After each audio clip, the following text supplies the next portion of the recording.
हमारे साथ मौजूद हैं सेंटर पॉइंट होटल के director Mickey Arora sir. Sir आपका बहुत बहुत स्वागत है। थैंक यू वेरी मच कि आपने यूसीएन पॉडकास्ट में हमें बुलाया है। होटल इंडस्ट्री रेड जोन में था, होटल इंडस्ट्री को कोई लोन नहीं देता था। काफ़ी डिफ़िकल्टी आई उस समय। कोई हम लोग जब पार्टीशन करके इंडिया में आए थे और जब अपना बिजनेस एस्टेब्लिश किए तो बहुत ज़्यादा पैसा भी नहीं था, मगर चालू करने के बाद आप उसमें फिर कितने भी डाउट्स आए, you should be very clear what you are going to do it. आज विजन के अंदर में अगर आप बोलेंगे तो हमारा कहना ये है कि you should give a proper good service to our customers. सिर्फ सर्विस देना, आपको सिर्फ चाय पानी पिला दूं मैं, उससे कोई मतलब नहीं है। स्टैंडर्ड करते करते उनका एक इच्छा थी कि कोई भी चीज हो अच्छी होनी चाहिए, जरूरी नहीं कि महंगी होनी चाहिए। गेस्ट को इतना प्यार दे दो कि दूसरे का प्यार अच्छा ना लगे। मैंने इंसानियत दिखाई। अगर मैंने सच्चे मन से इंसानियत दिखाई तो भगवान ये चीज से हमको बाहर निकाल लेगा। तो हमारे गुरु गोविंद सिंह जी ने तो कहा है कि अत्याचार होने नहीं देना, मगर किसी पे अत्याचार हो रहा है तो वो उससे बड़ा पाप है कि तुम देख रहे हो। नमस्कार, स्वागत है आपका यूसीएन पॉडकास्ट देख रहे हैं आप। और आज हमारे साथ हमारे स्टूडियो में बेहद ही ख़ास मेहमान मौजूद हैं जो सीधे तौर से हॉस्पिटैलिटी का जो क्षेत्र है उससे जुड़े हुए हैं और न केवल नागपुर बल्कि सेंट्रल इंडिया में एक बड़ा रिनाउंड नाम है। आप प्रत्यक्ष तौर से इनसे रूबरू हों कि ना हों, लेकिन इनका जो ब्रांड है और जिस ब्रांड के नाम से इनकी होटल चलती है उससे आप ज़रूर वाकिफ़ होंगे। और अगर आप नागपुर के हैं तो एक ऐसा संयोग तो कभी ना कभी आपके जीवन में बना होगा कि आप सेंटर पॉइंट होटल में जाएं और वहां का खाना ज़रूर चखे हों। तो हमारे साथ मौजूद हैं सेंटर पॉइंट होटल के director Mickey Arora sir. Sir आपका बहुत बहुत स्वागत है। बहुत बातचीत होगी आज आपसे। तो शुरुआत तो हम करते हैं कि जैसे मैं आपका पॉडकास्ट ले रहा हूँ, आपसे बातचीत कर रहा हूँ, तो मुझे आपके बारे में थोड़ी सी जानकारी है, लेकिन बहुत सारे हमारे ऐसे दर्शक होंगे जो आपसे प्रत्यक्ष तौर से भले ही ना जुड़े हों या आपको ना जानते हों, अप्रत्यक्ष तौर से जैसे मैंने कहा कि वो आप जिस बिज़नेस में हैं उससे वो जुड़ाव रखते होंगे या किसी न किसी तरीके से जुड़े भी होंगे।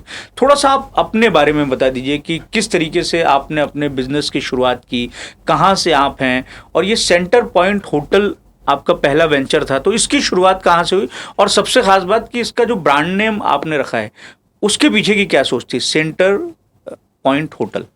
थैंक यू वेरी मच कि आपने यूसीएन पॉडकास्ट में हमें बुलाया है। जबकि मैंने आपको रिक्वेस्ट किया था कि यंग जनरेशन को बुलाओ, मगर आपने कहा नहीं, जहाँ से फाउंडेशन हुआ वहाँ से शुरू करते हैं जी।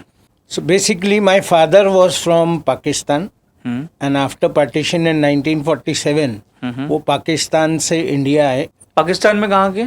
पाकिस्तान में लाहौर के थे। लाहौर। वहाँ से वो इंडिया आए और शिप से वो बॉम्बे में आए जी। पाकिस्तान के अंदर में मेरे ग्रैंडफादर और फादर की HMV की डिस्ट्रीब्यूटरशिप थी। हिज मास्टर वॉइस करके रिकॉर्ड आते थे पहले, ग्रामाफोन और रिकॉर्ड, और उनका जो स्पीकर आते थे उनके बॉक्स की फैक्ट्री थी। अच्छा। उसके स्पीकर के बॉक्स बनाना और HMV की डिस्ट्रीब्यूटरशिप।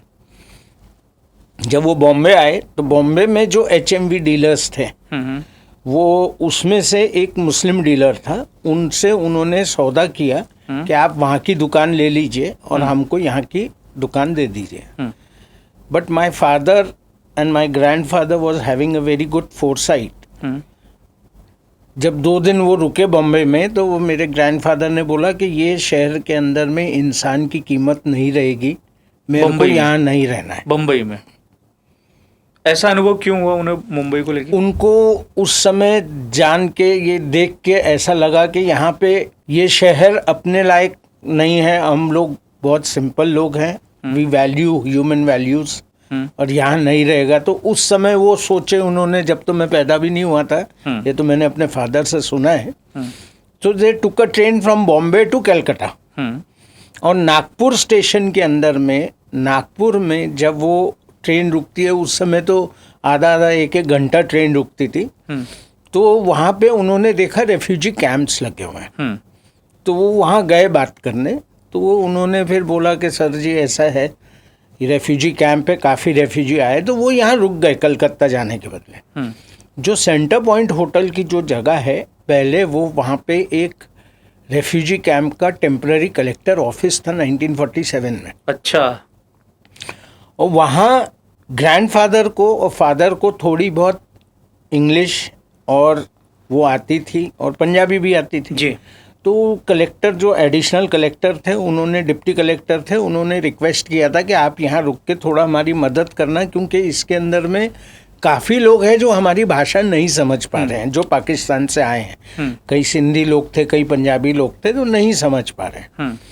तो ही स्टार्टेड हेल्पिंग उनको, पूरे डॉक्यूमेंटेशन बनाना, लैंड अलॉट करना, ये वे जितने रेफ्यूजी कैंप्स के इस साइड में जो लैंड अलॉट हुए थे वो वहाँ ऑफिस था।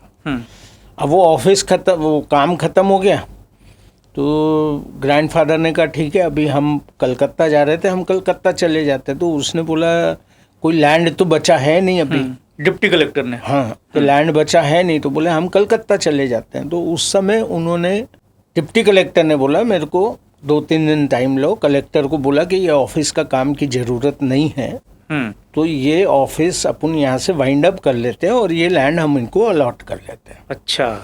उस समय ये लैंड अलॉट हुआ था और उस समय एक पैसा भर के हमने लिया था, फ्री में नहीं लिया था। उसका एडवांटेज आज बहुत ज़्यादा है क्योंकि नजुल लैंड है। तो वो लैंड वहाँ अलॉट हुआ और ये जगह में उस समय 1947-48 के अंदर में यहाँ टेम्पररी गुरुद्वारा हुआ करता था। सिर्फ चद्दर रहती थी ऊपर और मोगरे के फूल की बाउंड्री रहती थी, ये मैंने सुना हुआ है। आज जहाँ सेंटर पॉइंट होटल है। हाँ, और पीछे में एक छोटा सा शेड बनाया हुआ था जिसमें ग्रैंडफादर, फादर और मेरे जो ब्रदर पैदा हुए थे वो लोग रहते थे। तो वो करते करते फिर बाद में गुरुद्वारा शिफ्ट हो गया और ये लैंड खाली रह गई। तो कई साल यहाँ पे गुरुद्वारा भी रहा है। उसके बाद फिर बाद में फादर ने ट्रेडिंग बिजनेस चालू किया था, बिकॉज यहाँ बहुत ज़्यादा डेवलपमेंट होने के कारण, मतलब उस समय नागपुर कुछ भी नहीं था। मतलब सेंट्रल बाजार रोड में तो जब मैं बच्चा था तो एक साइकिल क्रॉस हो जाए आधे एक घंटे में तो हम लोग, पहले तो ये कहा भी जाता था कि नागपुर जो है रेलवे स्टेशन के उधर नागपुर है और इधर तो पूरा सन्नाटा रहता था, कुछ नहीं रहता था। तो ये ट्रेडिंग बिजनेस चालू किए थे Deepak paint mart. We were known for our shop and उसके अंदर में हर चीज मिलता था, hardware, paints, tools and everything. So our career started, my career also started from Deepak Paint Mart with a trading business. उसके बाद फिर दीपक मोटर्स आया, फिर दीपक ट्रेडिंग कॉर्पोरेशन आया। दीपक, और ये दीपक किसके नाम से? मेरे फादर के बड़े ब्रदर थे कुलदीप। अच्छा। उनकी यंग उसमें डेथ हो गई थी, तो वो दीपक के नाम से वो चालू किया। अच्छा। उनके नाम से चालू हुआ था। उस समय दीपक मोटर्स का फिर मैंने वो लिया था, लुकास टीवीएस की एजेंसी थी, उसमें काफ़ी काम किए थे हमने।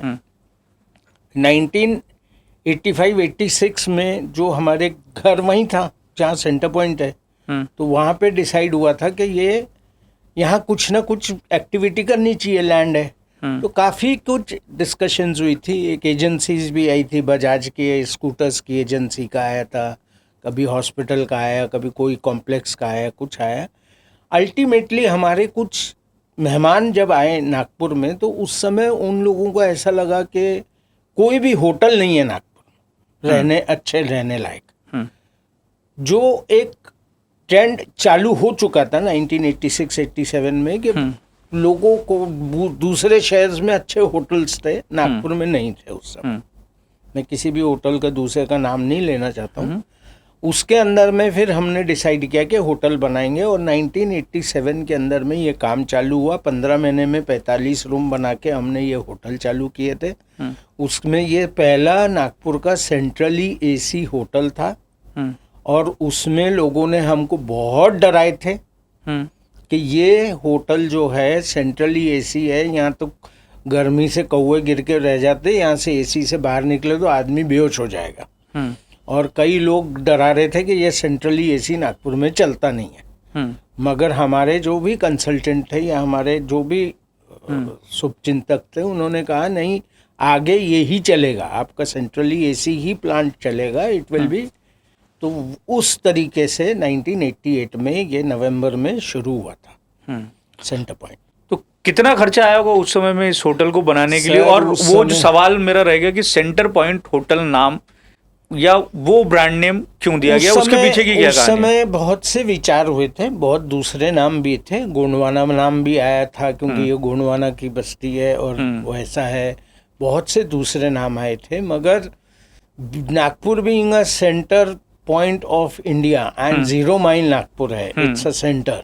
सो हम लोगों की आपस की जो डिस्कशंस हुए तो सेंटर पॉइंट एक नाम ऐसा सजेस्ट हुआ which is related to Nagpur, though being it's a centre of India, 0 mile is here, तो इसलिए हमने वो नाम सेंटर पॉइंट करके रखा था। और खर्चा कितना आया था उस समय, अगर आप बता पाएं? सर, और उस क्या समय- इस तरीके का कोई और होटल उस समय नागपुर में उस समय मौजूद नहीं था? उस समय नहीं था, और उस समय का खर्चा जहाँ मेरे को याद है कि 45 रूम्स का 1,86 लाख का कुछ प्रोजेक्ट था। अच्छा, उस जिसमें समय से 1 करोड़ सीकॉम, रुपए। हाँ सीकॉम उसमें से 1,45 लाख रुपए की लोन दे रही थी, मगर उस पीरियड के अंदर में होटल इंडस्ट्री रेड जोन में था, होटल इंडस्ट्री को कोई लोन नहीं देता था, तो काफ़ी डिफिकल्टी आई उस समय। हमको काम तो शुरू हो गया था, कोई हम लोग जब पार्टीशन करके इंडिया में आए थे और जब अपना बिजनेस एस्टेब्लिश किए तो बहुत ज़्यादा पैसा भी नहीं था। उस समय एक एक रोज की रोजगारी देने के लिए भी हमको काफ़ी तकलीफ होती थी, और ये लोन पास होने के लिए कम से कम हमको 9 से 10 महीने लग गए थे। उस बीच में जो भी हमारे एसेट्स थे, कुछ शेयर्स थे एशियन पेंट्स के क्योंकि दीपक पेंट मार्ट की दुकान थी, कुछ गाड़ियाँ थी, कुछ थोड़ा बहुत 1-2 छोटे प्लॉट्स थे, या हमारे दीपक पेंट के अंदर में जो स्टॉक था वो सब हमको धीरे धीरे सेल करना पड़ा, और वो सेल करके हम ये चीज़ को कंप्लीट करते रहे। फिर 1987 में जब लोन सैंक्शन हुआ था, वो दिन 17 दिसंबर की तारीख थी, और वो दिन हम लोग सब बॉम्बे गए थे मॉर्गेज करने, क्योंकि वहाँ मॉर्गेज होता था, और वहाँ जाके ये हमने जब मॉर्गेज डीड साइन की थी, हम तीनों भाइयों ने, मदर ने और फादर ने, पहला चेक हमको डिसबर्समेंट का मिला था, और पिताजी को वो पहला चेक दे के बाय एयर भेज दिए थे उस दिन शाम को, ताकि नेक्स्ट डे सवेरे वो चेक जमा होकर हमारे पैसे काम आएंगे, क्योंकि काफ़ी लोगों के पैसे देने बाकी थे, और हम लोग रुक गए थे। वो डेट इसलिए याद है क्योंकि उस दिन 17 दिसंबर को मैं जब बॉम्बे में था तो मेरे को मेरा लड़का अंगद पैदा हुआ था। अच्छा। और मैं वो यहाँ नहीं था, और उस समय एक ही फ्लाइट चलती थी। नेक्स्ट डे रात को मैं उससे मिलने आ सका। तो वो दिन का मेरे को महत्व इसलिए क्योंकि पहला चेक होटल सेंटर पॉइंट के लोन का, ताकि सब चीज़ें वापस कंप्लीट हो जाएं, और मेरा बच्चा जो पैदा हुआ 17 दिसंबर को, इसलिए वो चीज़ की मेरे को बहुत ज़्यादा कनेक्शन लगा। आप बता रहे थे कि कितने मुश्किलों से इस होटल को आप लोगों ने खड़ा किया, और शको शुक्बा जो था वो लोग आपके दिमाग में डाल रहे थे कि आप इस तरीके का होटल बना रहे हैं, ये चलेगा कि नहीं चलेगा, नागपुर में इस तरीके का ट्रेंड नहीं है। आप लोगों के मन में क्या था कि आप एक ऐसी चीज़, एक तो क्या होता है कि जब हम बिजनेस करते हैं तो एक तो ये होता है कि एक बहाव होता है कि इस दिशा में बहना है और इसी दिशा में बहते हुए कुछ पैसे कमाना है या सेफ जोन में बिजनेस करना है। कुछ ऐसे रहते हैं कि जो रिस्क लेते हैं और अलग अलग तरह की चीज़ें इनोवेटिव तरीके से करते हैं। तो ये एक तरीके से सेंटर पॉइंट होटल का शुरू होना इनोवेशन ही था कि इस तरीके की चीज़ आप नागपुर शहर में शुरू कर रहे हैं। तो आप लोगों के मन में क्या कुछ विचार था कि, और जैसा आप बता रहे हैं कि 1 करोड़ से अधिक का आपने लोन लिया, तो फिर उसको चुकाना भी एक बड़ी जिम्मेदारी है। अगर आपने होटल खोल लिया, वो नहीं चलता है, पब्लिक का रिस्पॉन्स नहीं मिलता है, तो फिर आगे क्या होगा? क्या कुछ उस समय की स्थितियाँ थी? सबसे पहले तो देवेश जी एक चीज़ याद रखिए कि कोई भी बिजनेस हो, आपके मन में एक क्लैरिटी चाहिए, आपके मन में एक वो चीज कंप्लीट करने की डिसाइड कर लिए तो फिर कंप्लीट करना है, आपकी नीयत साफ होनी चाहिए।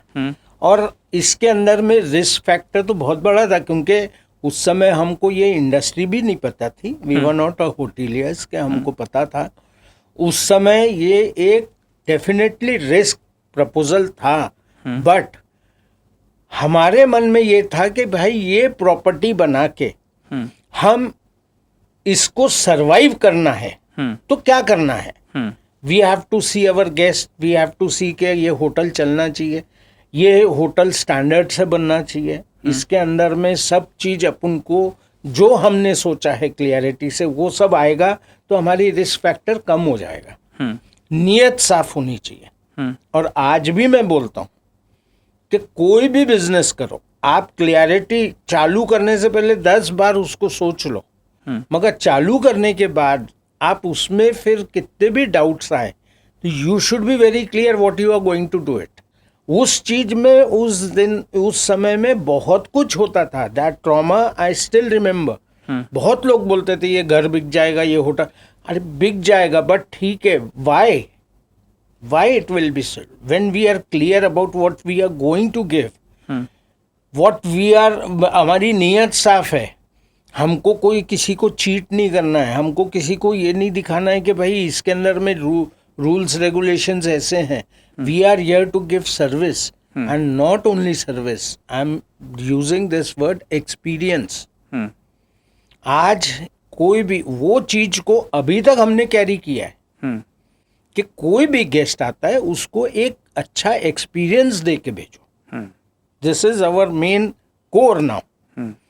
तो उसके अंदर में वहाँ डाउट्स थे, बहुत सी घबराहट होती थी, but when we are clear in our mind, in our heart, हमारी नीयत क्लियर है and what we are giving is a product which is required, तो वो एक डर को साइड में रख के हमने आगे बढ़ाए।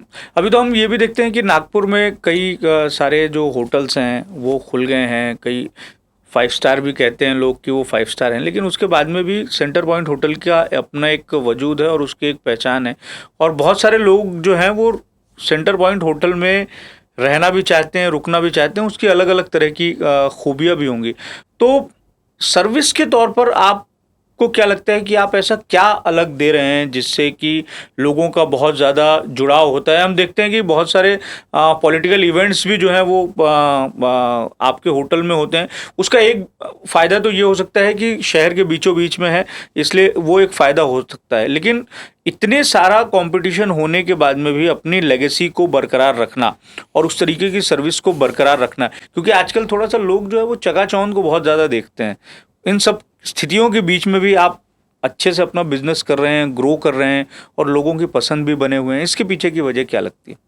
एक बिजनेस होता है जो पहले चलता था, वो एक बिजनेस होता था जब हमारे ग्रैंडफादर आए थे, उस समय सर्वाइवल जरूरी थी।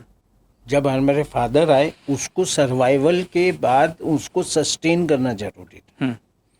सस्टेन के बाद आज की बिजनेस वैल्यूज जो है वो आज बहुत अलग हो गई हैं। It is not for survival, it is not to sustain, it is to grow. Any company which wants to grow, सबसे पहले वो कंपनी का एक विजन होना चाहिए, वो विजन के बाद एक मिशन होना चाहिए।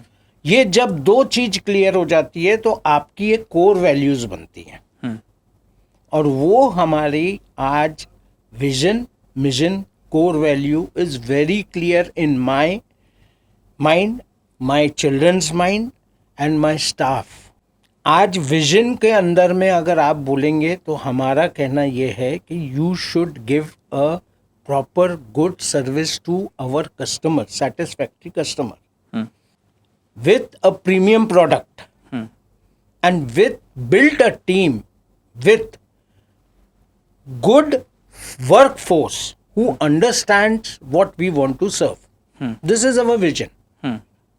Mission क्या है? Every guest who comes to the hotel is a unique guest. They have their own demands. You should understand their demand and don't give service. Give an service which is an experience to him. सिर्फ service देना, आपको सिर्फ चाय पानी पिला दूं मैं, उससे कोई मतलब नहीं है, मगर वो चीज को अगर आपको मैं एक्सपीरियंस करके दूं तो उसकी वैल्यू है। आप वो याद रखेंगे। आपके उसके अंदर में लाइफ टाइम में या 1 साल 5 साल के अंदर में वो इवेंट होगा। आपका बर्थडे होगा, एनिवर्सरी होगी, बच्चे की शादी होगी, कोई भी चीज होगा, आपका एक गेट टुगेदर होगा, किटी पार्टी होगी, वो आपके लिए एक इवेंट है, हमारे लिए रोज है।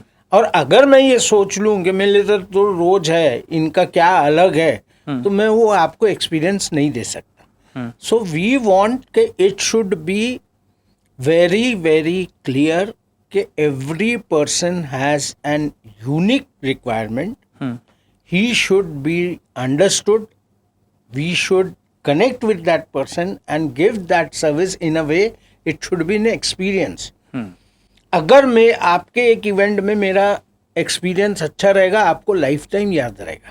नहीं, हम तो देखते भी हैं कि कई ऐसे इवेंट्स होते हैं वहाँ पर, आप तो खैर होटल के मालिक हैं, आपका इतना स्टाफ भी है, पर बहुत सारे इवेंट्स में आप खुद जाते हैं, पर्सनली मौजूद रहते हैं और देखते हैं कि ये सारी चीज़ें बराबर हैं कि नहीं है। इसके पीछे बहुत बड़ा रीज़न है सर। इट्स नॉट के मेरे को जाने को, और मालिक वालिक का तो आप, अब मैं विजन पे आया, मैं आपको कोर वैल्यू समझा देता हूँ। हमारी 6 कोर वैल्यू है। जब आपका विजन क्लियर है तो कोर वैल्यूज आएगी। कोर वैल्यूज क्यों होना चाहिए बिजनेस के लिए? कोर वैल्यूज इसलिए होना चाहिए, you are not diverted, your staff is very clear about your goal, your customer should also be very clear कि इनके कोर वैल्यूज क्या हैं। जब ये 3 चीजें फिट हो जाती है ना, तो आपका बिजनेस कितना भी चकाचौंध दूसरा आदमी बना ले, मगर ये चीज अंदर की स्ट्रांग बनाती है। That is the foundation of a company. Core values हमारी 6 हैं। 1 is empathy, 1 is adaptability, the 3rd thing is guest first, 4th is excellence, 5th is dedication, एक 6वीं भी है, मैं अभी बताता हूं।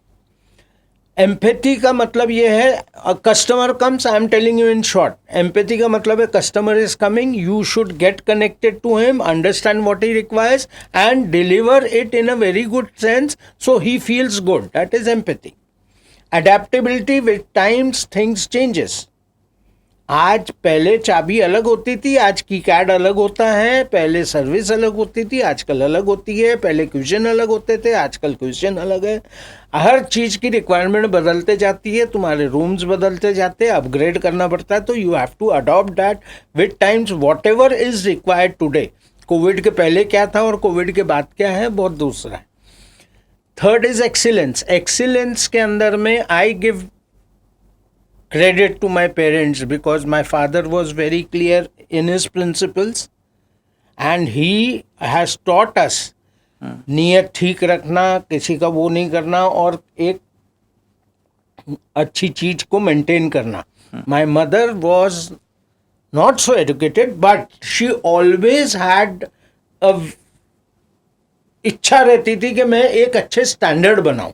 तो हमारे घर में भी एक, जबकि हम पार्टीशन से आए थे, एक छोटे से कॉटेज में रहते थे, हट में रहते थे, बट स्टैंडर्ड करते करते उनका एक इच्छा थी कि कोई भी चीज हो अच्छी होनी चाहिए, जरूरी नहीं कि महंगी होनी चाहिए, but it should be good. तो वो एक्सीलेंस चीज जो है वो हमारे को अंदर ये आई कि कोई भी चीज अगर मैं आपको दूंगा, it should B excellent. Guest first. आज हमारे ऑफिस के अंदर में मालिक है नहीं है, मेरे ऑफिस में अगर चाय नाश्ता सर्विस कोई डिले हो रहा है, I will never shout on my staff, I will never shout on why there was a delay, चलेगा, because his prime thing is to serve the guest first. If he is busy I will wait. आपके अंदर में dedication, अगर कोई चीज की भी dedication आपके भगवान से प्रति भी नहीं रहेगी, डेडिकेशन आप पूजा नहीं कर सकते। आप अपने पर्सनल लाइफ में बोलो या बिजनेस में बोलो, जब डेडिकेशन रहेगी तो आप वो कर सकते हैं। ये सब जो कोर वैल्यूज रहती हैं, वो कोर वैल्यूज जब आपके मन में क्लियर होगे तो मेरे स्टाफ में क्लियर है, because core value creates a culture and culture always flows from top to bottom.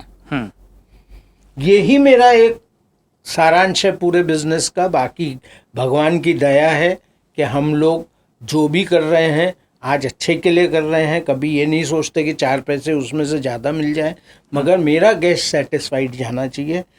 Guest को इतना प्यार दे दो कि दूसरे का प्यार अच्छा ना लगे, सिंपल बात। और खाना भी आपके यहाँ का तो कंपेयर भी होता है कि मतलब बाकी के इतने सर, इतने हमारे तो अच्छे शेफ के ऑप्शंस हैं। इंटरव्यू कैसा होता है, शेफ का इंटरव्यू एक ही चीज होता है। देखिए, आपको बहुत छोटी चीज बोलता हूँ, नहीं, क्योंकि खाने का कंपैरिजन तो होता है सेंटर पॉइंट होटल का। खाना बनाती है, हाँ, हर माँ अपने तरक्की से खाना बनाती है। हर बच्चे को अपनी माँ का खाना क्यों पसंद है? वो इसलिए पसंद है क्योंकि वो अपने मन से बनाती है। आज मैं हमारे यहाँ पे शेफ का एक ही चीज है, जो बनाना है वो दिल से बनाना है। आपका दिल उसमें डालोगे, गुस्से में नहीं दाल बनाना है। आपका मूड नहीं ठीक है, आप घर जाओ, कोई प्रॉब्लम नहीं है, दूसरा आदमी बना लेगा, कोई इशू नहीं है। मगर बनाना है तो दिल से बनाओ। दिल से आप बनाओगे तो आपको खाना अच्छा लगेगा ही लगेगा। बेसिक खाना सबके अच्छे रहते हैं, ऐसा नहीं कि नहीं है, वो ये एक फील की बात है। आपने 87 में बिजनेस शुरू किया था सर। उस समय की चुनौतियां अलग थी, उस समय की परिस्थितियां अलग थी, और आज जिस सेक्टर में आप काम कर रहे हैं वो बहुत ज़्यादा व्यापक तरीके से बदल चुका है। लोगों का टेस्ट बदल चुका है, लोगों के एक्सपीरियंस करने का तरीका बदल चुका है, उन्हें नई नई चीज़ें चाहिए। ये सेक्टर रोज़ बदल रहा है। तो नागपुर जैसे शहर में आप हॉस्पिटैलिटी का जो क्षेत्र है उसके ग्रोथ की स्थिति को आप किस तरीके से देखते हैं, और आपका क्या फ्यूचर प्लान है कि आप भी अपने आप को और ज़्यादा बड़ा करने का या अपने ब्रांड को बड़ा करने का प्रयास कर रहे हो, बड़ी होटल खोलने की तैयारी कर रहे हो? एक तो होटल आपकी यहाँ चली रही है, नवी मुंबई में भी आप खोल रहे हैं, और कई और तरह के बिजनेसेस जो हैं वो भी आप लोगों ने शुरू किया है। तो उनके बारे में आप बता दीजिए कि वो किस तरीके से बिजनेस जो है वो शुरू किए गए हैं, कौन कौन से सेक्टर के बिजनेस हैं, और हॉस्पिटैलिटी का जो क्षेत्र है उसको आप किस तरीके से देखते हैं नागपुर में ग्रोथ के तौर पर? हर चीज ट्रेंड के हिसाब से चेंज होती है, इसलिए मैंने अडेप्टेबिलिटी बताया था आपको। तो कोई भी चीज नवी जो आएगी, we are very open to it, to adopt new things. And definitely ये 1988 का होटल है, तो ये हमारी हेमा मालिनी जी हैं, और ये उनको वैसे ही सजा के रखना चाहिए। इसको मैं नवी हीरोइन बनाऊंगा तो ठीक नहीं है। तो डेफिनेटली हमारा दूसरा प्लान नागपुर के अंदर में ही वर्धा रोड पे एक प्लान चालू है, विच with our experience, what with the new technology and with what is required for the customer, with all services in a hotel, उसको plan किया हुआ है। Maybe it will take 3 years to complete, but we are coming up with a new project in Varda Road, Center Point के ही नाम से रहेगा, and इससे अच्छा बड़ा रहेगा, और इसकी ही वैल्यूज वहाँ ली जाएगी। ये प्रॉपर्टी तो यही रहेगी, वो प्रॉपर्टी अलग बनेगी, वो प्रॉपर्टी आज के टाइम से बनेगी, बट उसकी वैल्यूज ली जाएगी। नागपुर के अंदर में इंडस्ट्रियल ग्रोथ और बाकी business growth, political growth, tourism growth definitely है। बिकॉज नागपुर एक सेंट्रल प्लेस के अलावा हर चीज है यहाँ। आप फॉरेस्ट देख लो, माइनिंग देख लो, इंडस्ट्री देख लो, पॉलिटिकल चीज़ें देख लो, ट्रेडिंग देख लो, हर चीज का आपको यहाँ पे एक बिजनेस मिलेगा। ऐसा नहीं है कि सिर्फ एक ट्रेडिंग बिजनेस है या सिर्फ इंडस्ट्रीज है या कुछ है, हर चीज है नागपुर के अंदर। और उससे ऊपर एक वरदान है जो मेरे को बिल्कुल भी नाम लेने में घबराहट नहीं होगी, कि हमारे यहाँ पे जो लीडर्स हैं देवेंद्र फडणवीस साहब और नितिन गडकरी जी, वो विदर्भ को और नागपुर को जो इतना इम्पोर्टेंस देते हैं। I am not politically doing that, क्योंकि आज जो ग्रोथ हुई है 10 साल के अंदर में, आज जो एक इंफ्रास्ट्रक्चर बना हुआ है, कहीं पे भी आपको ये इंफ्रास्ट्रक्चर नहीं मिलेगा। And it is bound when you have infrastructure, when you have these type of businesses, when the inflow is there, थोड़ा सा वर्क कल्चर बदल के अगर ये growth, and definitely Nagpur will grow, and Nagpur has a potential for more hotels, not only one hotel, because in future 5 years 10 years definitely Nagpur will be in a very different. अब आप पूरे विदर्भ में देखो ना, गढ़चिरौली में देखो कितना डेवलपमेंट है, आप विदर्भ में देखो, अमरावती में देखो। Now we are coming up with a hotel in Amravati in January. अच्छा, सो अमरावती में डेवलपमेंट देखिए आप कितना है, आप अकोला में देखिए, वर्धा में देखिए, भंडारा में गोंदिया में देखिए, हर जगह आपको डेवलपमेंट मिल रहा है, because this area is really now bound to go, bound to grow. वो ग्रो होगा ही होगा और बहुत अच्छा पोटेंशियल है यहाँ पे। तो ये 2 प्रोजेक्ट तो मैंने बता दिया। नवी मुंबई में we have a hotel there and it is doing good. और दूसरे बिजनेसेस मेरे हैं तो वो एग्रीकल्चर है, फिशरीज़ है, बट एक बहुत इंटरेस्टिंग बिजनेस है जो सेंटर पॉइंट फूड्स करके बूटी बोरी में चालू किया है। ये कोविड में हमने सीखा था। मिक्कीज़ ग्रेवी करके चालू किया है, जिसके अंदर में विदाउट केमिकल रिटॉर्ट में ग्रेवी बनती है। वो वाली आप अपने घर में 25 लोग आ गए, आपका खाना 15 मिनट में रेडी होगा, क्योंकि बेस रेडी रहेगा आपके पास। अच्छा। उसमें आप फिर पनीर डालो, चिकन डालो, गोभी डालो, आलू डालो, जो डालना है। 5-6 किस्म की ग्रेवीज रहती हैं। आप ग्रेवी को गर्म करो, अपना टेस्ट ऐड करो, दाल उबली हुई रहेगी, चने उबले हुए रहेंगे। आपको चने बनाने के लिए रात भर भिगाने की ज़रूरत नहीं पड़ेगी। आपके घर में कोई आ गया कि मेरे को आज चने खाना है, तो 15 मिनट में आपका चना बन के रेडी होगा। और ये सिर्फ घर के लिए नहीं है, ये B2B बहुत बड़ा बिजनेस है। आज कोई भी रेस्टोरेंट वाला ये ग्रेवी ले सकता है, कोई भी केटर ले सकता है, कोई जैसे इंस्टीट्यूशनल केटरिंग होती है वो लोग ले सकते हैं, लेबर कैंप वाले ले सकते हैं। सब चीज़ के लिए ये इजी रहता है। बॉर्डर के अंदर में कुछ ऑर्डर्स हमको आए थे जो पालक ग्रेवी बना के भेजना था, यहाँ से हमने भेजा है वो बॉर्डर में क्योंकि वहाँ आपको रोज ये चीजें बनाने के लिए टाइम जाता है आर्मी के लिए, हाँ, सीआरपीएफ के लिए। तो उसके अंदर में ये जब ग्रेवी जाएगी तो आपको 15 मिनट लगेगा 200 आदमी का खाना बनाने के लिए। आपके पास बेस रेडी है, आपको पनीर डालना है उसमें, आप पनीर फ्रेश लो, गरम उसमें डालो, अपने हिसाब से नमक मिर्ची डाला, वो गरम करके 15 मिनट में आपका खाना बन जाएगा। तो जो वेस्टेजेस और जो हैवी काम है वो यहाँ रिटॉर्ट फैक्ट्री में बूटी बोरी में कंप्लीट होगा और उसका शेल्फ लाइफ 1 साल है। अच्छा। एंड विदाउट केमिकल है एंड कोई न्यूट्रिशंस इसमें लॉस नहीं होते हैं। तो बेसिकली ये एक्सपोर्ट के लिए भी है, बट पहले लोकल मार्केट कवर होगा, इंडियन मार्केट होगा, उसके बाद वो एक्सपोर्ट भी होगा। अच्छा, आपको ये मालूम है कि आपके होटल में आज तक कितने गेस्ट रुके हों या कौन कौन रुका हो, या पहला गेस्ट कौन रुका था आपके यहाँ उसका? वो अब ये भावनात्मक चीज़ें भी हो जाती हैं तो आदमी को याद भी रहता है। तो पहला गेस्ट कौन? बहुत से गेस्ट थे जो कलकत्ता और बॉम्बे से आते थे। रामचंदानी करके थे, फिर एक गोयनका जी थे कलकत्ता के, और हमारे दिल्ली के गोयल साहब थे। तो ये सब रेगुलर रुकते थे। बंसालीज थे, जो बंसाली पॉलीमर की जो फैक्ट्री बनी थी यहाँ पे सौंसर में, वो बहुत रुकते थे बंसाली जी। रेमंड्स के गेस्ट काफ़ी रुकते थे क्योंकि रेमंड की फैक्ट्री चलता था। और बंसाली जी की फैक्ट्री जब चालू हुई थी सौंसर में, सौनेर के आगे सौंसर के वहाँ पे, तो उसमें हमको एक चीज़ सीखी थी कि बेचारे वो वहाँ से 7:30-8 बजे निकलते थे। उस समय 8-9 बजे निकलते, 3, साढ़े 3, 4 घंटे लग जाते थे आने के लिए। तो 12-1 बजे उनको खाना गरम देने के लिए उस दिन से हमारा ट्रेंड है कि तंदूर बंद नहीं होगा। अच्छा। वो 2 रोटी बने ना बने, तंदूर बंद नहीं होगा, क्योंकि जब उनका मेन ये था कि यार मैं रात को 2 बजे भी आता हूँ ना, मेरे को गरम तंदूरी रोटी और खाना मिल जाता है, उसका बहुत बड़ा एक एडवांटेज उनको लगता था। तो ऐसे बहुत से गेस्ट, जैसे सनफ्लैग गेस्ट है, एशियन पेंट्स है, ये सब गेस्ट लोग हमारे यहाँ शुरू से रुकते थे। कितने बोलोगे तो वो काउंट में नहीं बता सकता, क्योंकि काफ़ी हो चुके हैं वो। और अब भी कुछ ऐसे लोग होंगे कि जिनकी स्थिति बहुत ज़्यादा, आपका तो खैर एक तरीके से जेब को सूट करने वाले रेंट वाला एक होटल होगा, लेकिन आजकल ट्रेंड जिस तरीके से बदल रहा है, बड़ी बड़ी होटलें भी आ रही हैं, तो वहाँ एक लेविशनेस आ जाता है कि वहाँ रुकने का। पर ऐसे लोग आते होंगे आपके पास में कि यार साहब आपका ही होटल बेस्ट है और हमको यहीं रुकना है।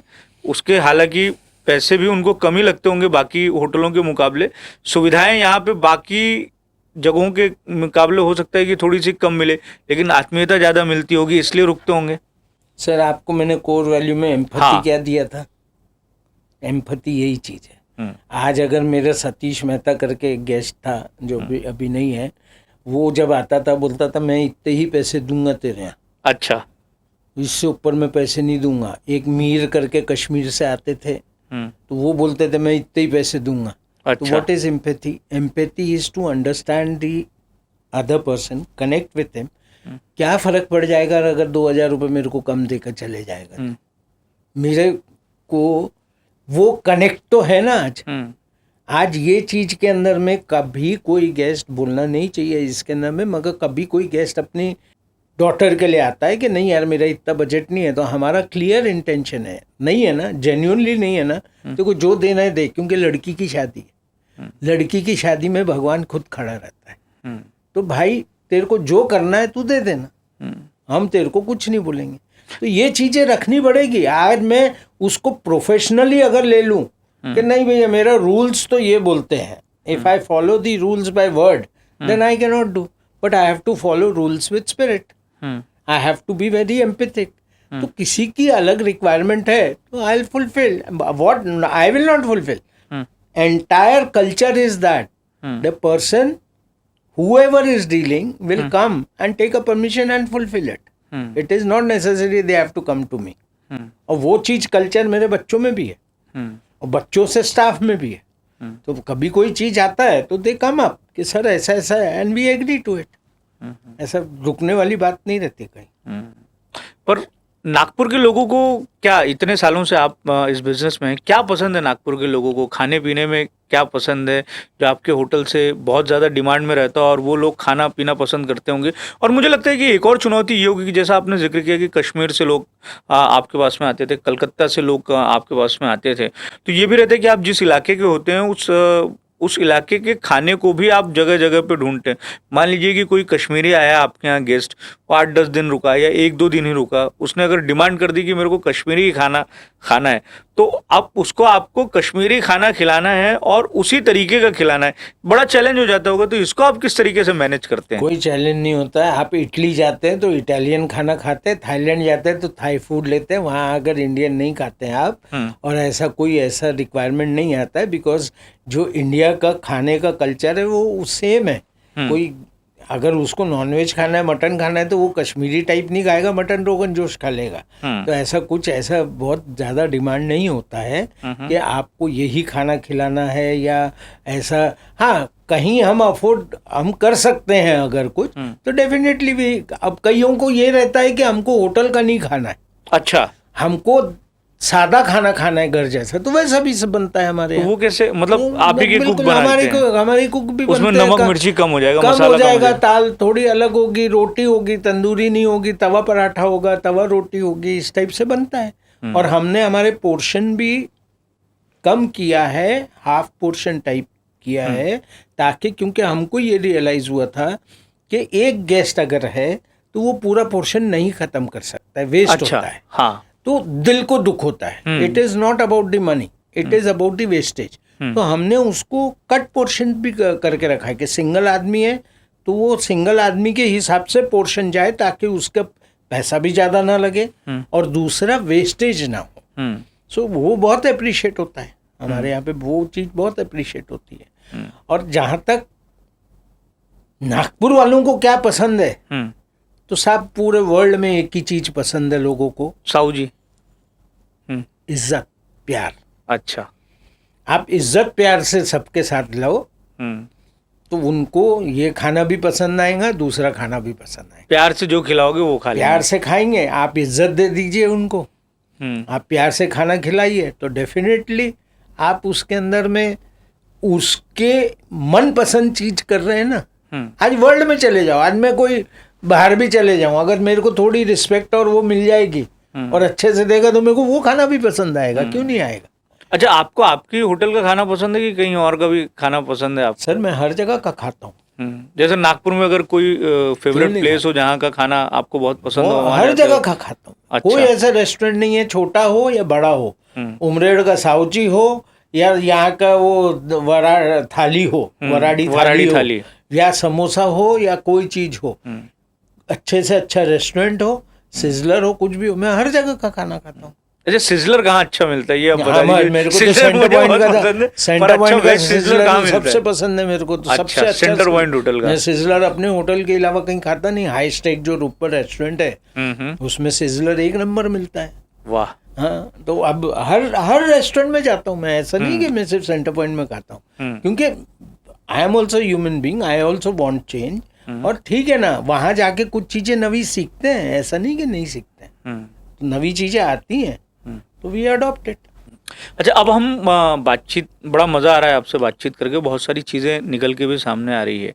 हम कोविड के दौर में जाएंगे। कोविड का दौर बड़ा मुश्किल दौर रहा है, और उस समय ये बातें भी आ गई थी कि यार पैसे जैसी चीज़ जिसको आदमी जीवन में इतना वैल्यू देता है, वो एक तरीके से बहुत नगण्य सी हो गई थी। और सेंटर पॉइंट होटल ने और आपने कई तरह के जो है उसमें इनिशिएटिव लिए हैं, और सोशली रिस्पॉन्सिबिलिटी के तहत वो इनिशिएटिव लिए थे।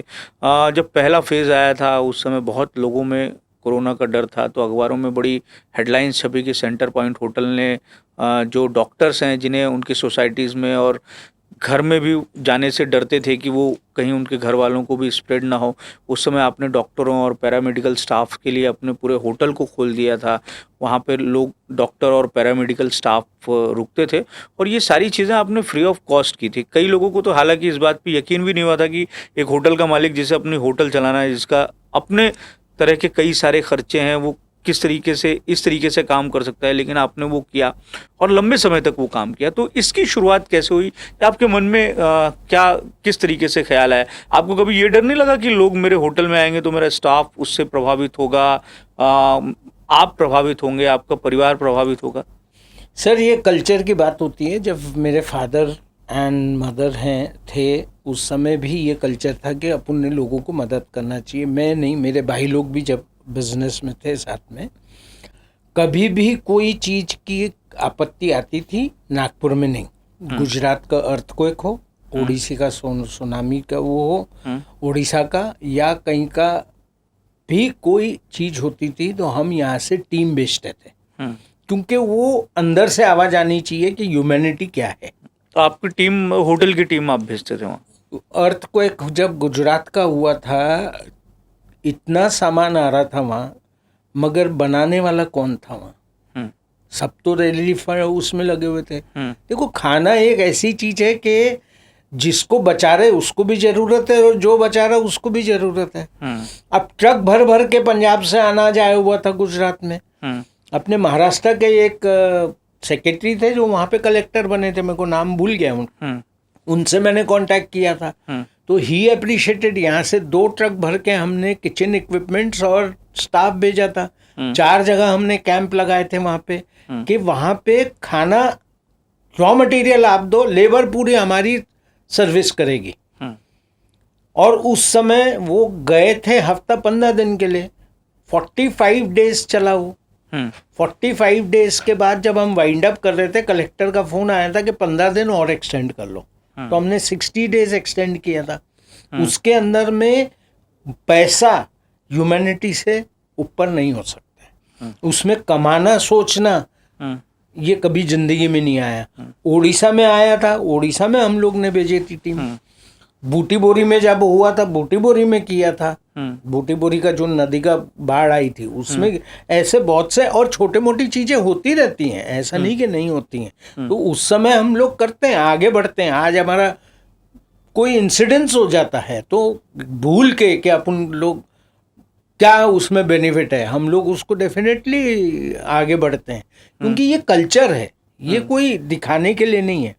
कोविड के समय में प्रॉब्लम ऐसा हो गया था, डिविजनल कमिश्नर थे, उन्होंने बुलाए थे, उन्होंने पूछे कि डॉक्टर्स जो मेडिकल कॉलेज के हैं, एम्स के हैं, आपके मेयो के हैं और रेलवे के हैं, इन डॉक्टर्स का प्रॉब्लम ये हो रहा है कि उनके घर में बुजुर्ग लोग हैं, उनके घर में छोटे बच्चे हैं, और सोसाइटी वालों उनको फ्लैट में अंदर आने नहीं दे रहे, क्योंकि पहले फेज के अंदर में कोविड कम था, डर ज़्यादा था।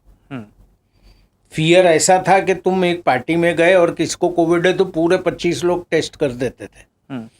और ये चीज़ ऐसी थी कि क्या है किसी को भी पता नहीं था। तो there was lots of fear. तो वो चीज़ के अंदर में डॉक्टर्स और पैरामेडिकल वालों को प्रॉब्लम हो रहा था। Then I consulted with my son, उनसे मैंने पूछा तो उनका मेन डिफ़िकल्टी एक ही थी कि होटल तो खोल देंगे, होटल के रूम्स का खोलने का कोई इशू नहीं है, बट उनकी सर्विस या उनका खाना या उनके लिए लॉन्ड्री देना या उनके लिए वो करना, उसके लिए स्टाफ बहुत ज़रूरी है। उसके लिए स्टाफ के लिए अपन कैसे मोटिवेट कर सकते हैं। तो हम लोगों ने ये डिसाइड किया था, मेरे और दोनों बच्चों ने, कि हम लोग खुद होटल जाएंगे and we will stand with our staff, we will book. हमने 4 फ्लैट लिए थे जिसके अंदर में 15 दिन ये जैसा स्टाफ कर रहा है तो वो फ्लैट में जाएगा, वापस आएगा, और उसके बाद 15 दिन बाद दूसरी टीम आएगी, वो फ्लैट में रुकेगी ताकि वो घर जाना ना पड़े उनको। तो वो ऐसा करके हमने मैनेज किए थे। तो every day we use to go there in the hotel to see कि उनका खाना बन रहा है, उनको सर्विस मिल रही है। बाकी तो कोई रूम सर्विस और वो तो देना नहीं था, मगर उनको रूम साफ़ चाहिए, उनके बेडशीट चाहिए, उनके खुद के कपड़ों की लॉन्ड्री चाहिए, और वो सब चीज़ों के लिए हम लोगों ने वो प्लान किया, वो एग्जीक्यूट किया, ये सोच के कि 1-1.5 महीने की बात है तो हो जाएगा। मगर ये चलता गया अक्टूबर तक, और उस समय हमारे कलेक्टर साहब और डिविजनल कमिश्नर सर ने एक ही चीज़ बहुत अच्छी की हमारे लिए। देखो, उनको भी समझ आ गया कि ये आदमी को ही has given the entire hotel for COVID people, कोई मैं पैसा ले नहीं रहा था। There was a provision in the books के तुम एक सर्टेन अमाउंट ले सकते थे, मगर मैं वो चीज़ में गया नहीं। तो ये सारी चीज़ें आपने फ्री ऑफ कॉस्ट की? सब चीज़ सिर्फ उन्होंने मेरे को aid with a good gesture, government has paid my electricity bill for that period, क्योंकि इलेक्ट्रिसिटी बिल 50 लाख रुपए महीना आ रहा था। समर सीजन था, 24 घंटे चलता था होटल वो, और मैंने बुफे रेडी रखा था।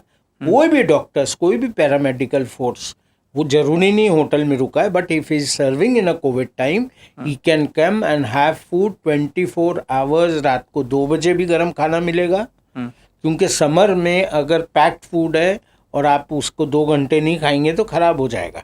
और उनका कहना ऐसा था कि पीपी किट में अगर हमने पहना है तो 3-4 घंटे हम निकल नहीं सकते। तो कोई भी रात को 2 बजे भी आए, रात को 4 बजे भी आए, तो बुफे लगा रहता था। उस हमारे स्टाफ का एक ही काम है कि उसका फ़ोटो आईडी चेक करना है कि वो डॉक्टर या पैरामेडिकल है या वो ज़रूरतमंद है, उसने सर्विस की है, तो उसको खाना देने का। तो ये फ्री ऑफ कॉस्ट ये अंदर से आया और हमने किया। और बहुत सी चीज़ें दिमाग में आती हैं।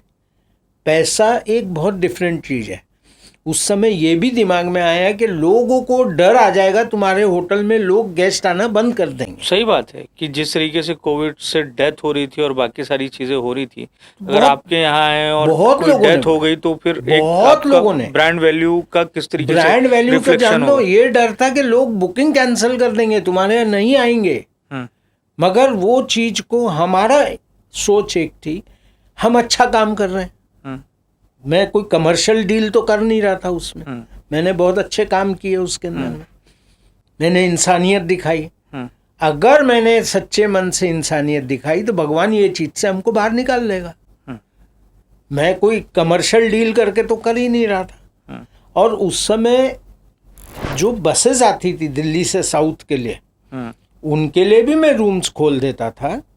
स्टूडेंट्स हो, बुजुर्ग हो, 3-4 घंटे वो फ्रेश होते थे, नहाते थे, वॉशरूम यूज़ करते थे, आराम करते थे, उनका खाना लगाता था, और वो खाना खा के वो भी फ्री ऑफ कॉस्ट था।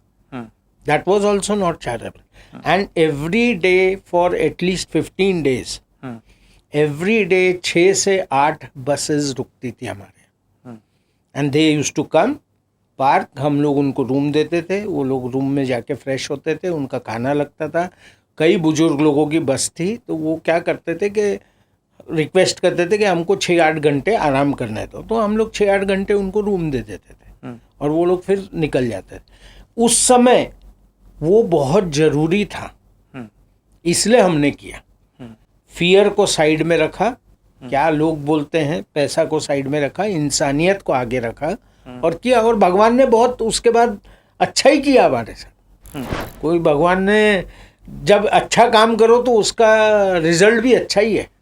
तो सरदार कोई भी काम जो करते हैं बड़े एकदम दिल खोल के करते हैं और डरते भी बहुत कम है। जैसे कि आपने एकदम अचानक से या झटके में एक तरीके से इतना बड़ा आपने निर्णय ले लिया कि एक अच्छा काम करना है। हम देखते हैं कि आपकी जो कम्युनिटी है कई तरह के इनिशिएटिव लेके इस तरीके से काम करती है। तो ये इस तरीके के काम करने की भावना आप जिस कम्युनिटी को बिलोंग करते हैं उसकी वजह से आती है, थोड़ी सी हिम्मत? और सर देखो, हमारे गुरु गोविंद सिंह जी ने तो कहा है कि अत्याचार होने नहीं देना, मगर किसी पे अत्याचार हो रहा है तो वो उससे बड़ा पाप है कि तुम देख रहे हो। तो एक वॉरियर तो है ही है, ऐसा नहीं मैं बोलूँगा कि नहीं, क्योंकि वो उस समय जब अब इस साल हिंद की चादर का बनाया जा रहा है तो हिंद की चादर का तो हमारे गुरु ही है ना। और गुरु कोई 2-5 हज़ार साल पहले के तो है नहीं, 350 साल पहले के, तो कोई फिक्शन स्टोरीज तो है नहीं, कोई मैथोलॉजी और उस टाइप की तो है नहीं, ये तो रियल चीज़ें हैं। तो जो वो कल्चर आएगा वो कहीं ना कहीं तो आएगा। और मेरा सोचना ऐसा है, जो मैं अपने ग्रैंड चिल्ड्रन अपने स्टाफ जो भी मेरे दोस्त हैं उनको मैं एक ही चीज़ बोलता हूँ, डर से मत डरो। डर तो अपनी जगह है, डर को तुम डरा दो तो वो चुपचाप बैठ जाएगा। अगर तुम डर से डर गए तो तुम कुछ नहीं कर पाओगे। तो तुम डर तो अपनी जगह रहेगा ही रहेगा। डर आज मेरे को यहाँ बैठा हूँ तो कुछ ना कुछ तो डर होगा ही होगा कि मैं आपके प्रश्न ठीक से उत्तर दे सकूंगा, कौन सी चीज़ सही बोल सकूंगा, नहीं बोल सकूंगा, ये तो डर होगा ही अंदर। मगर उससे अगर डर गया तो मैं रुक जाऊंगा, और अगर मैंने उसको डरा दिया तो मैं तो जीत गया ना। इतने साल के आप हो गए, इतने साल का एक्सपीरियंस है, क्या जीवन में बचा हुआ है जिसको हासिल करना है, या ये कोई काम हो जो आपको लगता है कि इस उम्र में पूरा कर लेना है और इसको ख़त्म करना है, या इसे हासिल करना है? ऐसा कोई एम आपका बचा हुआ हो, या सब कुछ जो प्राप्त है वो पर्याप्त है? सर एक ही एम है, कभी किसी के साथ बुरा करना नहीं है। अपना जीवन जीना है तो अच्छे से जीना है, खुशी से जीना है, और बाकी कोई ऐसी इच्छा या ऐसा कुछ I am very satisfied and luckily my children are also satisfied. उनको भी कोई भाग दौड़ में नहीं जाना है, उनको भी कोई इन्फ्लुएंस में नहीं जाना है। ये मैं अपनी वाइफ को भी वाइफ मेरे को समझाती है कि वी आर कंटेंटेड, नॉट मेरे से बहुत ज़्यादा रईस लोग होंगे, बहुत ज़्यादा चीज़ें दूसरों के पास होगी, बहुत ज़्यादा बिजनेस, बट मेरे को भगवान ने जो दिया, वाइफ भी बोलती है कि we should be very thankful कि जो कुछ है आज क्या थे और क्या है, और इंसानियत से ऊपर कोई चीज़ नहीं है। आज अगर इंसानियत मिलती जाएगी, और खुद के जीवन के लिए मैं जी रहा हूँ, मैं आपके लिए या सोसाइटी के लिए तो कुछ नहीं दिखाने के लिए कर रहा हूँ। अगर कोई कर रहा हूँ तो खुद के लिए कर रहा हूँ। आई फील प्राउड कि इतने लोग 1000-1500 स्टाफ है, उनका अगर मैं मेरे कारण उनका वो आई एम अ वे, भगवान ही बना रहा है, but I am a channel through it, तो मेरे को तो खुशी की बात है। इससे ज़्यादा मेरे को कंटेनमेंट क्या मिलेगी? आई एम वेरी हैप्पी, सेटिस्फाइड। कोई ऐसी चीज़ नहीं है कि कुछ चीज़ मेरे को, मैंने गुरुद्वारे भी बनाए हैं बंडोल के अंदर में, गुरुद्वारों में सेवा भी करता हूँ, इंसानियत की सेवा करता हूँ, कोई भी कास्ट का कुछ आ जाए उसमें सेवा करता हूँ। तो मेरे को कोई अभी अनसेटिस्फैक्ट्री कोई चीज़ लगती नहीं कि कोई चीज़ इनकम्प्लीट है, नहीं। हाँ, अभी अपना जीवन जरूर जीता हूँ। एक कार ट्रिप जरूर मारता हूँ 15 दिन का, वो रशिया हो, किर्गिस्तान हो, ओमान हो, कहीं हो। एक बाइक ट्रिप जरूर मारता हूँ जो 15 दिन का होता है। कभी इंडिया के अंदर होता, कभी श्रीलंका। अभी मैं वापस आया तो थाईलैंड से, नॉर्थ थाईलैंड से 15 दिन बाइक ट्रिप आया। यही अब एक इच्छा है कि साल में ये 2 ट्रिप और 2 फैमिली के साथ रहना चाहिए। बाकी I am a family man, मैं अपने फैमिली। बाइक आप खुद ही चलाते हैं? हाँ, और बाइक ट्रिप में जाऊंगा तो खुद ही चलाऊंगा। नहीं तो ऐसा भी हो सकता है ना कि किसी और को आप बैठा दें। और क्या मतलब? तो मतलब कार से भी आप विदेश घूमते हैं और बाइक से भी पूरा विदेश? हाँ, ये एक शौक है कि मैं टूर टार में नहीं जाता कि ये जो टूर बनते हैं उसमें नहीं जाता। शुरू से मेरे को आदत है कि इंडिया में भी घूमता हूँ तो आई ट्राई एंड प्रेफर कि मैं बाय कार जाऊँ। एक तो अच्छी चीज़ें देखना मिल जाती हैं, एक सुकून मिलता है। कार चलाने का शौक है, कई लोगों को शौक रहता है ड्राइविंग हाँ का। सर, और क्या रहता है कि आप हर चीज़ से कनेक्टेड होते जाते हैं। आप वहाँ पे छोटी सी दुकान पे रुक के अगर कुछ खा लेते हैं या उनसे चार बातें कर लेते हैं तो बहुत एक सुकून रहता है। आज हम बाइक ट्रिप में जाते हैं या कार ट्रिप में जाते हैं तो ऐसी ऐसी जगह देखते हैं कि आपने जीवन में हिंदुस्तान में वो जगह नहीं देखे होंगे जो हमने देख ली हैं। तो वो चीज़ों का एक शौक है, तो वो ज़रूर अब इच्छा रहती है कि जितनी उम्र बची है, जितने टाइम अपने चला सके बाइक कार, तो हम जरूर वो कोशिश करते हैं कि करना चाहिए। टेंशन कभी आता है जीवन में? क्योंकि हमने ये भी सुना है कि आपको ना बीपी है, ना शुगर है, ना कोलेस्ट्रॉल है, ना कोई और बीमारी है, और इन सब के साथ में एक चीज़ ये भी है कि आप एलोपैथी की दवाइयाँ भी नहीं लेते हैं। तो नहीं सर, आप जबकि ऐसे बिजनेस में हैं कि जहाँ पर तो अगर कोई एक टास्क है उसको पूरा करने में या सर्विस देना, सर्विस सेक्टर को वैसे भी ऐसे बोला जाता है कि पल पल में स्थितियां बदलती हैं, डिमांड्स नई नई आती हैं, तो टेंशन आता है उसको फुलफिल करते, जो कंज्यूमर है उसको सेटिस्फाई करने में। पर आप ऐसे बिजनेस में होने के बाद में भी टेंशन नाम की जो चीज़ है इस बीमारी से दूर है, इसके पीछे की क्या वजह है?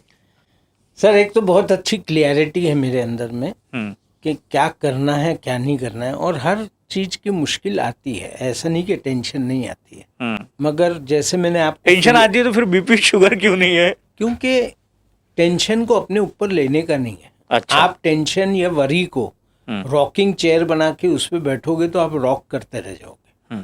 आप खुद अपनी कुर्सी पे बैठो और टेंशन और दूर जो वरी है उसको बाजू में रखो। जब आप बाजू में रखेंगे तो थोड़ी देर बाद आपको एक दिमाग में क्लियरिटी आएगी उसकी वे आउट की। आप टेंशन और वरी के ऊपर में बैठे रहेंगे और उस पे ही आप सोचते रहेंगे और घबराते रहेंगे और वो ही सोचते रहेंगे यार ये परेशानी आ गई है, तो आपको सोल्यूशन कभी नहीं मिलेगा। आपको उसको अलग निकालना पड़ेगा। जैसे ही आप अलग निकालेंगे, आप उसका तो एक की बताता हूँ कि एक टेंशन या वरी का या मुश्किल कोई कड़ी आ गई तो सबसे पहले उसका एक वर्स इफेक्ट क्या है वो ढूंढ लो। वर्स इफेक्ट क्या है? वर्स इफेक्ट मतलब ये फाइनेंशियली या इमोशनली या जो भी मेंटली फिजिकली क्या इफेक्ट आ रहा है उसका, उसको आपने एक्सेप्ट कर लेना का ठीक है भैया इतने का नुकसान हो रहा है। आपने एक्सेप्ट करके उसको साइड में रख दिया। फिर आपके दिमाग में आते जाता है कि अब मैं इसको सॉल्व कैसे करूं। आप उसको 2 घंटा छोड़ दो, 2 घंटे बाद आपको 4 ऑप्शन मिल जाते हैं। 4 ऑप्शन में से एक ऑप्शन अडॉप्ट करो, वो टेंशन दूर हो जाती है। और उस पर अगर बैठे रहोगे और वरी करते रहोगे तो जिंदगी में आपको बीपी शुगर ये सब चलती रहेगी। तो इसलिए हम मजाक में कहते हैं कि हम लोग, मैं जब जाता हूँ सरदार होके, ये जब मैं पगड़ी उतारता हूँ घर पे तो पूरी टेंशन वो पगड़ी में रहती है। अच्छा। वो मेरे अंदर नहीं रहती है। जब मैं नेक्स्ट डे जाऊंगा तब मैं सोचूंगा उसको क्या करना है, तो उसके सॉल्यूशंस अच्छे मिलते हैं। This is my experience of life and I would like to share with everyone because they should also feel like that. आज हर एक आदमी को टेंशन है मगर उसको सॉल्व करने का तरीका अलग अलग है, उस पर बैठने का तरीका अलग है। चलते चलते जो नई जनरेशन है उसको आपकी क्या सलाह रहेगी? मैं यही सलाह दिया कि टेंशन को दूर रखो, इंसानियत कभी भूलो मत, क्लैरिटी रखो, अपना विजन मिशन कोर बिजनेसेस रखो, आपको कोई छू नहीं सकेगा। If you are very clear in your thoughts कि तुमको ये बिजनेस से क्या करना है। पैसा कमाना तो एक वन ऑफ द ब्रांच है। जो बिजनेस होता है ट्री, उसका एक ब्रांच है पैसा कमाना, उसके फ्रूट्स हो सकते हैं, वो ट्री नहीं हो सकता है। ट्री और ट्रंक और रूट्स तो अलग चीज है ना, वो फल अलग चीज है। फल जो है वो पैसा हो सकता है, बेनिफिट हो सकती है, तुम्हारी चीजें हो सकती है, मगर जो तुम्हारा झाड़ है वो झाड़ जब तक आपका roots base core vision mission clear नहीं रहेगा, आप कोई भी बिजनेस ज़्यादा दिन नहीं कर सकेंगे। आप सक्सेसफुल नहीं कर सकेंगे, ऐसा मैं सोचता हूँ। ठीक है, बाकी ऑक्सफोर्ड यूनिवर्सिटी और दूसरे लोग बिजनेस स्कूल में क्या पढ़ाते होंगे मेरे को नहीं मालूम, मैं अपने एक्सपीरियंस से ये बता रहा हूँ। सरदार इतना बिजनेस में क्यों सफल होते हैं? हम देखते हैं कि मोस्टली जो सरदार होते हैं वो बिजनेस करना ही प्रेफर करते हैं, और जैसी स्थिति है बहुत सारे सरदार तो ऐसे भी हैं कि जो अपने बिजनेस में सक्सेसफुल हुए हैं। पार्टीशन के बाद वो यहाँ पर आए हैं, और पार्टीशन के बाद की तो अलग तरह की चुनौतियाँ, एक तरीके से आपका सब कुछ खत्म हो गया है और आप नए सिरे से चीज़ों को शुरू कर रहे हैं, और उसके बाद में भी आप एक जनरेशन या 2 जनरेशन में बहुत बेहतर कर जा रहे हैं बिजनेस में। इसके पीछे की क्या सर नहीं, वजह बस लगती है? सरदार से बिजनेस में सक्सेसफुल है बोलना ठीक नहीं है। हर कास्ट अपने, हर पर मोस्टली religion में- सरदारों को हम देखते हैं कि वो हाँ, बिजनेस ही करना सरदारों प्रेफर का करते हैं। एक ही, अब सरदारों का नहीं मालूम, हमारा तो एक ही चीज मालूम है कि पहले पानी देखा तो ये नहीं सोचना कि तैरना आता कि नहीं आता, कूद जाओ और फिर तैरना सीख जाओ, अलग किस्सा हो गया ये। अच्छा। तो पहले कूद जाए और फिर तैरना अपने आप आ जाएगा। आप पहले ही सोचते रहेंगे कि पानी ठंडा है, गर्म है, उसमें कूदें, तैरना आता कि नहीं आता, वो सोचेंगे तो कहाँ से चलेगा। तो एक जुनून रहता है। And when you are again I come to the same point, when you are clear in your thoughts और क्लियर इन योर माइंड, तुमको क्लियरली मालूम है, तो आप बिल्कुल भी संचोक, मतलब you will not hesitate to start anything और टू डू दिस बिजनेस। आज मैं सीपी फूड चालू किया है, it may grow very very, there is a good potential. हो सकता है मैं ग्रो हूँ नहीं हूँ, बट मैं ये सोचता रह जाऊं कि उसके अंदर में रिस्क फैक्टर कितना है, तो मैं वो नहीं डाल सकता हूँ। तो पहले डाल दो, take a decision, then make it right. चलिए, आपके इसी कोट के साथ में हम बातचीत को ख़त्म करते हैं। मिक्की अरोरा सर, आप हमारे पॉडकास्ट में आए, हमारे स्टूडियो में आए, इतनी अच्छी अच्छी बातें आपसे हुई। आपके बारे में हमारे दर्शक जो हैं वो कई सारी नई बातें आपके बारे में जाने होंगे, और आपने जो अच्छी अच्छी बातें उन्हें सिखाएं, तो शायद संभव है कि वो इसे अपने जीवन में अख्तियार करें, और ख़ास तौर से युवा, और अपने जीवन में किस तरीके से वो टेंशन को कम कर सकते हैं। आपने जो उन्हें आइडियाज़ दिए हैं, थॉट्स दिए हैं, वो फ़ायदेमंद होगा। बहुत बहुत शुक्रिया। वैसे सरदारों से बातचीत करने में हमेशा मज़ा आता है, आपसे बातचीत करने में थोड़ा और ज़्यादा है। बहुत बहुत शुक्रिया। I am very thankful to UCN, क्योंकि ये पॉडकास्ट से कई चीज़ें मेरे को भी अपनी उभर के बाहर दिखी है जो मेरे मन में कई बार रहती हैं, मगर इस पॉडकास्ट से काफ़ी चीज़ें ऐसी आई जो मैं खुद खुल के बोल सका जी, क्योंकि इसके अंदर में ज़्यादा वो सोचने वाली बात नहीं आई, जो मन में आया, दिल में आया, वो किया। और काफ़ी चीज़ें आपने जो पूछी उससे मेरे को भी ऐसा लगा कि ये चीज़ें मेरे मन में थी, आज बाहर निकली हैं। And I wish all the best to UCN, I wish all the best to the all generation and everyone, कि हर कोई अपना तरक्की करे। हर कोई तरक्की करेगा तो सेंटर पॉइंट में आके सेलिब्रेट करेगा। बहुत बहुत शुक्रिया। बहुत बहुत थैंक यू। शुक्रिया।